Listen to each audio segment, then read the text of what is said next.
তো আপনারা যারা সমিতির সাথে আছেন আপনাদের সফলতা কামনা করি। আর আপনারা যারা আমার কথা শুনছেন আপনাদেরকে ধন্যবাদ, কৃতজ্ঞতা জানাই যে আমাকে আপনারা সকলেই প্রধান অতিথি হিসেবে এখানে এনেছেন। আর আপনারা সকলেই বলছেন যে ধানের শীষে ভোট দেবেন, আমার ভোট দেবেন।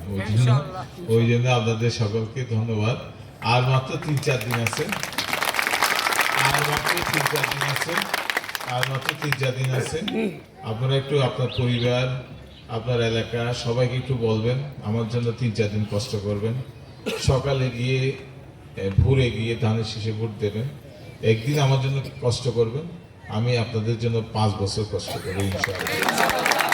আর এরপর যদি আবার নির্বাচনে দাঁড়াই আবার কষ্ট করবো, সারা জীবন আপনাদের সেবা করবো, কষ্ট করবো। আর আমি বরাবরই, আপনি দেখেছেন বক্তৃতায় সব জায়গায় আমি বরাবরই উচ্ছেদের বিপক্ষে। আমি সবসময় বলে থাকি যে জুট জায়গা, আপনার জুট জায়গা যখন সরকার নেয় তখন সরকার আপনি খুশি মনে সরকারকে জুট জায়গাটা দিয়ে দেন। কারণ কি, আপনি উপযুক্ত ক্ষতিপূরণ পান, ওই কারণেই তো আপনি দিয়ে দেন। আর আমি বলছি যে একটা নীতিমালা করা দরকার। এই যে যারা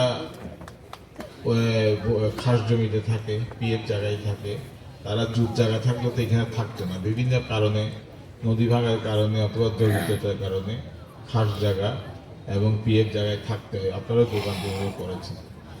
তো এটা যদি সরকার এটা বৈধতা দেওয়া যায়, চাইলে সরকার চাইলে সব পারে। আবার সরকার নিতে চাইলে উপযুক্ত ক্ষতিপূরণ এবং পুনর্বাসন করে জায়গাটা নিয়ে নিলে, সরকার যদি দরকার হয় জুট জায়গা যেভাবে নেয়, তাইলে আপনারা যে হাজার হাজার মানুষ, লক্ষ লক্ষ মানুষের একটা বৈধভাবে আপনারা থাকবেন, উচ্ছেদ আতঙ্কে আপনাদের আর ভুগতে হবে না। আমার চিন্তাটা ওইখানেই, আমি এটা নিয়ে কাজ করতেছি আজকে অনেক।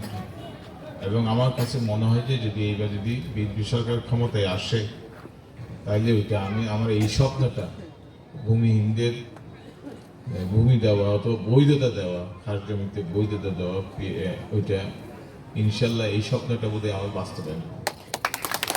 তো আমি আপনাদের সকলেরই সহযোগিতা কামনা করি এবং এই যে আপনারা যেভাবে পারেন আমাকে একটু সহযোগিতা করবেন এই কথা ইনশাল্লাহ। এই কথা বলে আপনারা ভালো থাকেন, সুস্থ থাকেন, আপনাদের সফলতা কামনা করি এবং আপনারা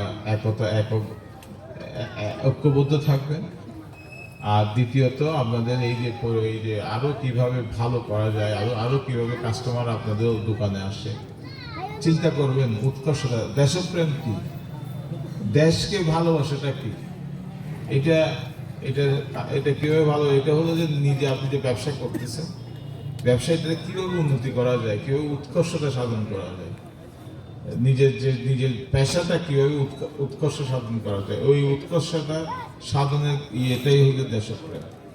যে আপনার একটা দোকান আছে, এটা সুন্দর করলেন, আরো সুন্দর করলেন, আরো বৈচিত্র্যময় করলেন এবং কাস্টমার আসতে থাকলে আপনি একটা নতুন কিছু দেখালেন, এটা থেকে আরো 10 জনে করলো, এটাই একটা দেশপ্রেমের অংশ, উৎকর্ষতা। যাই হোক, সকলকে ধন্যবাদ জানিয়ে আমি আমার আলোচনা শেষ করি। আসসালামু আলাইকুম।